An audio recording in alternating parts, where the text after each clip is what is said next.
Morning friends, lecture number 3 स्वाध्यायના example number 15 ઉપર start કરીએ। એક લાંબા હોલની છત 25 મીટર ઊંચી છે। 40 મીટર પર સેકન્ડની ઝડપથી ફેંકવામાં આવેલો દડો છતને અથડાયા વગર પસાર થઈ શકે તો આ રીતે કેટલું મહત્તમ સમક્ષિતિજ અંતર કાઢો। તો બેઝિકલી પ્રક્ષિપ્ત આવડતું હોવું જોઈએ તો જલ્દી ક્લિયર થાય। જુઓ, આ રીતે આપણો આખો હોલ છે। આપણે અહીંયા સમજવા ખાતર કરીએ છીએ। आ एक हॉल है, बराबर है। आ हॉल पर अहींया आ क्रिकेटनो एक दड़ो है।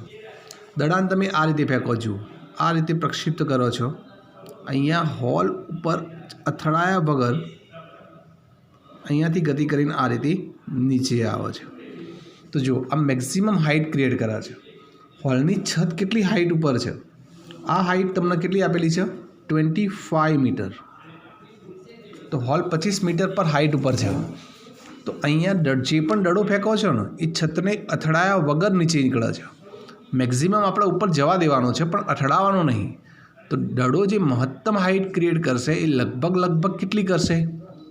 तरत खबर पड़े 25 मीटर। अहींया दड़ाने जे झड़पथी फेंकवामां आवे छे, अहींया दड़ानो जे वेग छे ए वेगने आपणे V0 कहीए छीए, प्रारंभिक वेग। ए तमने आपेलो छे 40 मीटर पर सेकंड, बराबर। तमने पूछ्युं छे तो आ रीते दड़ो केटलुं महत्तम समक्षितिज अंतर कापी शके, आ अंतर शोधवानुं कीधेलुं छे, बराबर है। तो आ जे अंतर है एने आपणे अवधि कहीए छीए। जे समक्षितिज अंतर कहेवामां आवे एने आपणे अवधि कहीए छीए। तो अवधि शोधवी छे। अवधिनुं सूत्र शुं थाय जुओ, तमने याद होवा जोईए। अवधिनुं सूत्र थाय V0 square sin 2θ0 upon g थाय। आनी अंदर V0 है तो V0 तो 40 आपेलो है, पर आ तमे जो θ0 शोधी नाखशो तो V0 आपेलो है, जी खबर है, θ0 शोधी नाखशो तो अवधि मळी जशे, समक्षितिज अंतर। θ0 केवी रीते शोधशो?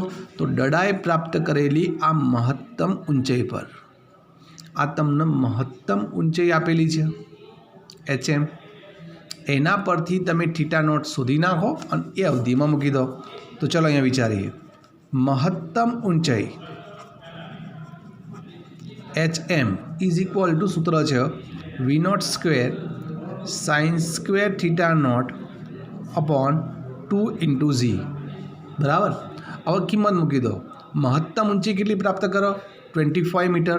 तो 25 V0 की किंमत 40 है, तो यहाँ 40 no whole square sin square θ0 M ना M लखशू अपॉन 2 जी की किंमत 9.8 लखशू। तो बधी किंमतों एम ना एम मूकी। तमे आनु सादरूप आपशो अने sin θ0 ने करता करशो तो 2 × 9.8 अहींया 40 नो वर्ग अहींया, पछी एनुं वर्गमूळ काढशो एटले sin θ0 मळे, बराबर। समझो, वर्गमूळ काढवुं पड़े तो जवाब आवशे 0.5564, बराबर। आटली किंमत आई गई।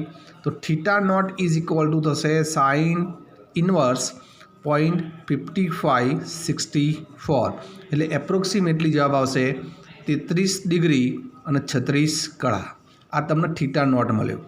θ0 મળી જાય તો મહત્તમ સમક્ષિતિજ અંતર, જેના આપણે સામાન્ય રીતે ભાષામાં અવધિ કહીએ છીએ, એનું સૂત્ર વાપરી નાખો। V0 square sin 2θ0 upon g। अब मित्रों अहींया 2θ0 है, थोड़ुंक समझवानुं तमारे। जुओ 2θ0, θ0 केटलो छे?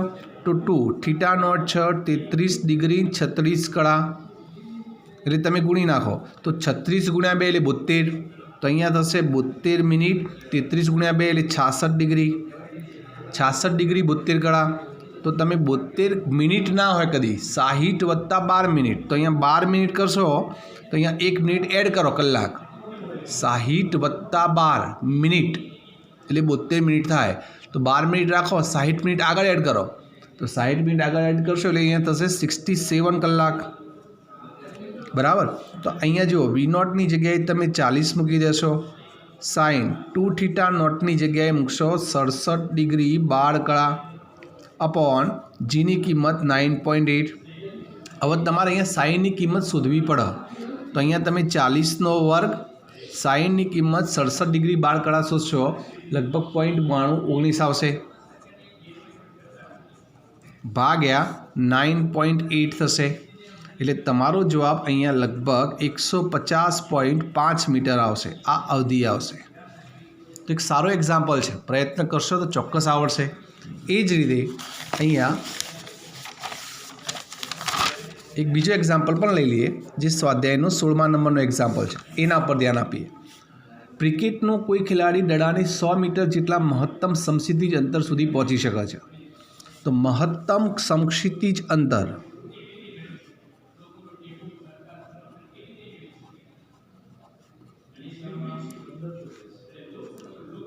આર મેક્સિમમ કહેવાય.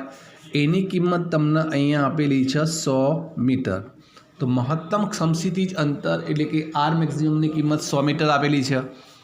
આ જ ખેલાડી આ દડાને જમીનથી ઉપર તરફ કેટલી ઊંચાઈ સુધી ફેંકી શકે? જુઓ, આ રીતની સિચ્યુએશન્સ આપેલી છે. અહીંયા કોઈ દડો છે, દડાને આ રીતે ફેંકે છે તો દડો અહીંયાથી અહીંયા પડે છે. તો આ જે અંતર કપાય છે એ આર મેક્સિમમ કપાય છે. બરાબર. હવે તમને એ જ કહે છે જે વેગથી તમે દડાને પ્રક્ષિપ્ત ગતિ કરાવી એ જ વેગથી તમે પદાર્થને આ રીતે સમક્ષિતિજ ગતિ કરાવો ઉધ્વ દિશામાં. બરાબર. તો એ કેટલી ઊંચાઈ સુધી પહોંચી શકે? તો આ ઊંચાઈ શોધવાની છે. તમે ધારો કે ઊંચાઈને કહી દો h.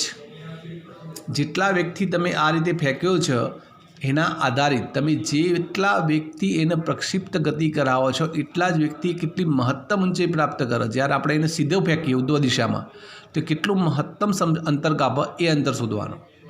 જુઓ, અહીંયા તમને શું આપેલું છે? તમને આપેલું છે આર મેક્સિમમ. આર મેક્સિમમનો મતલબ શું થાય? V0²/g ઇઝ ઇક્વલ ટુ 100 થાય. આ તો આપેલું છે.